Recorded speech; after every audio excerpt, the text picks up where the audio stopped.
इंद्रसेन जी, जब आपकी ही पार्टी के इतने बड़े नेता भाजपा से आए हुए स्वामी प्रसाद मौर्य रामचरितमानस के बारे में इतना सब बोलते हैं, इतना सब लक्ष्मी माता के बारे में बोल देते हैं, तो फिर दुख दर्द नहीं होता?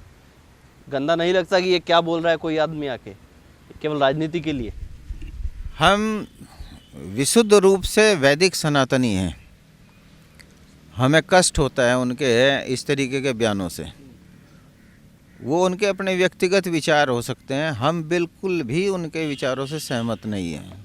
सिरे से एकदम से खारिज करते हैं उनके विचारों को। कभी अखिलेश जी को भी समझाइए ना, आप तो करीब हैं उनके, कि देखिए जब कोई ऐसा बोलता है तो हमें भी बुरा लगता है, तो अखिलेश जी को समझाते क्यों नहीं है कि किस आदमी को पार्टी में रखा हुआ है, लगातार नुकसान ही किए जा रहा है। फायदा तो मुझे लगता नहीं है कुछ होता होगा राम को गाली देने से या फिर हिंदू देवी देवताओं को गाली देने से, रामचरितमानस जलाने से कोई फायदा मुझे नहीं लगता 1% होता होगा ऐसे माहौल में, जब देश में इस तरह का माहौल है। देखिए, सतयुग में राम हुए, रावण भी हुए, और भाई मेघनाथ भी हुए, दूसरी तरह के और भी हैं, आसुरी शक्ति भी हुई। अगर दैवीय शक्ति हुई तो आसुरी शक्ति भी हुई। राष्ट्रीय अध्यक्ष माननीय अखिलेश यादव जी बहुत समझदार हैं। देवकी नंदन ठाकुर जी जो वृंदावन से, उन्होंने भी कहा था कि सनातन धर्म का जो उसकी प्रक्रिया है वो अगर कोई नेता पूरी करता है तो वो अखिलेश यादव जी हैं।